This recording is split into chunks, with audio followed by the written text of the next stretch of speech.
Your dreams were your 7:16 back here on Thursday's BT. Money seems to be a hot topic of discussion when it comes to politics here in the province. Joining us on the line, News 1130's legislative reporter, Lisa Yuzda. Lisa, good morning to you. Good morning. Before we talk money laundering, let's talk about what we might actually learn today with the report, an update expected on the BC Leg spending scandal. Well, we're going to see the report from Beverly McLaughlin, the justice who was hired, retired justice who was hired to look at the allegations that Speaker Darryl Plekas made. And he made those allegations against the clerk, Craig James, and the Sergeant-at-Arms, Gary Lenz. And you'll remember it was very spectacular. They were marched out of the legislature in November. At that time, we didn't know what was going on, but we discovered it was about these allegations of flagrant misspending is how the speaker talked about it. So these men have been on leave with pay since then and sort of hanging in this limbo of what do we do with them. So Beverly McLaughlin was brought in to look at the allegations that were made, I guess how substantial they are, and then should inform the Legislative Assembly Management Committee responsible for this, which is the House leaders and the Speaker, of what they should do next. Should these men be reinstated? Were they improperly fired or put on leave, I should say? Or should they be fired entirely? And so hopefully this will inform what should happen there. Any indication on a timeline on deciding on the fate of the two suspended officers in question here, Lisa? No. I would love to say yes, but all of this is such uncharted territory. No, perhaps today, once we read the report, we will. We're expecting to hear from Alan Mullen, who is Speaker Darryl Plekas' second-in-command, who has been very verbose talking about what's been going on, which is unusual to have someone like that speaking publicly on these things.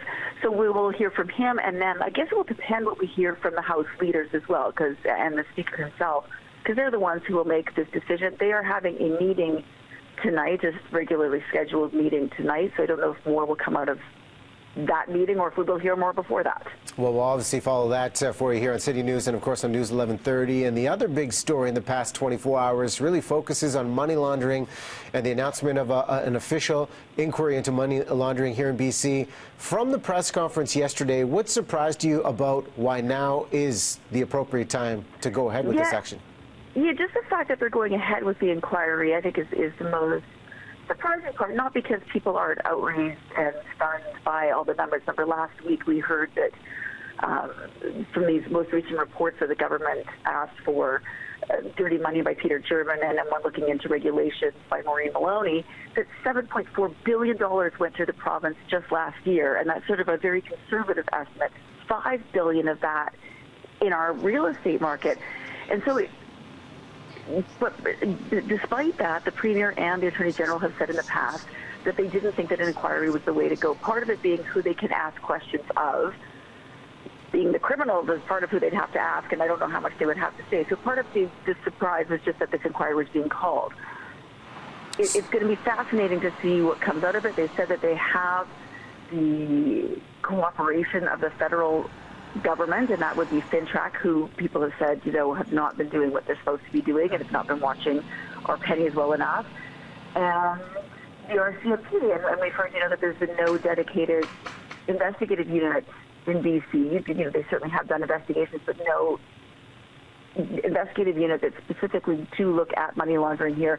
So they are going to be able to be compelled to speak, and that is one thing that this inquiry can do. And the reports have been able to do in the past, the ones that Peter German has done. They couldn't compel people to speak, so some people have not. Whereas the commissioner brought in to do this report can compel people to come and give testimony. Well, given an estimated timeline of about 2 years for this report, give or take a few months on this, how quickly could we see action to resolve the issue and correct the economy, given the impact? Well, I don't know, because one of the things that's interesting about it is that as this goes along, there's a couple of things. There are steps being taken right now. Like the provincial government has done things like the land title registry will be in place in January. So there are steps that are being taken along the way here in BC to tighten things up. But as far as, I said yesterday in the press, people want to see heads rolled. They want to see people pay for what went wrong. So if the commissioner finds as he goes along that illegal activities have taken place, he will pass that information on to RCMP or the appropriate bodies. He's not to investigate this. He can't decide if charges should be laid. That will have to be to RCMP and other bodies. So that will be passed along as it goes along. So presumably that could happen in tandem as this proceeds. But I would think that anything that comes out from him would be a couple years from now. Well, a great deal of discovery ahead. We're going to be talking about the BC Ledge, as we mentioned, on City News and, of course, News 1130. Lisa, thanks for doing this. We'll follow the updates. My pleasure. Have a great day. Okay, that's Lisa Yuzda, News 1130's legislative reporter. More on that story coming up right